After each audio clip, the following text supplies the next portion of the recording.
History is not just about the past, it is the story of who we are. Welcome to Dattaprabodhinee, where we explore the history, culture, wisdom, and timeless heritage of India. Let's begin. Every surname acts as a sort of historical time capsule, carrying generations of geography, religion, and profession within a few syllables.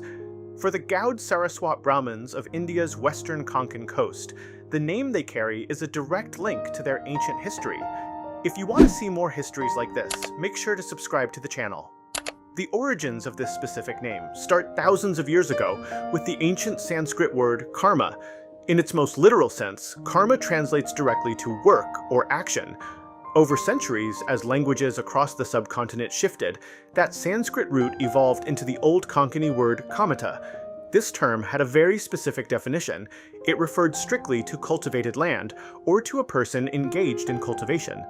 Eventually, those deeply connected to these lands adopted the term as their family identifier, Kamat. The name emerged as a professional marker, tying their daily physical labor to a broader spiritual sense of duty.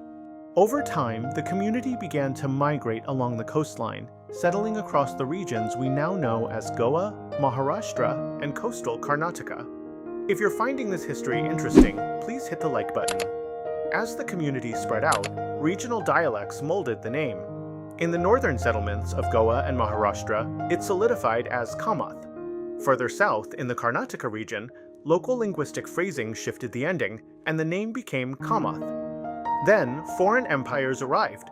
When Portuguese colonizers established their rule over 16th century Goa, they struggled with the local pronunciation.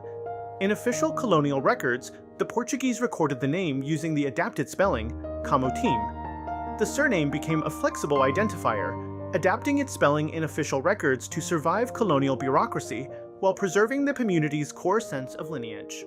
Constant physical migration and the shifting spelling of legal names presented a persistent threat to the community's heritage.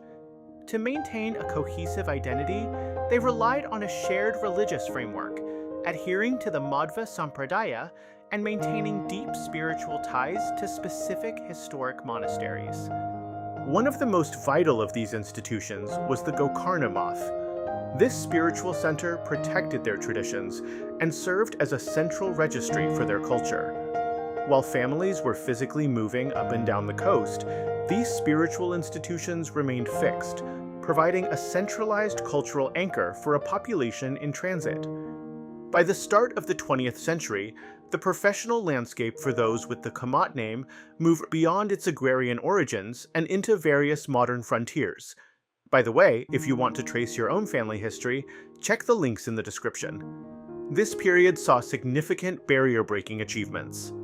In 1913, Durgabai Kamat became the first actress of Indian cinema, appearing in the film Mohini Basmasur.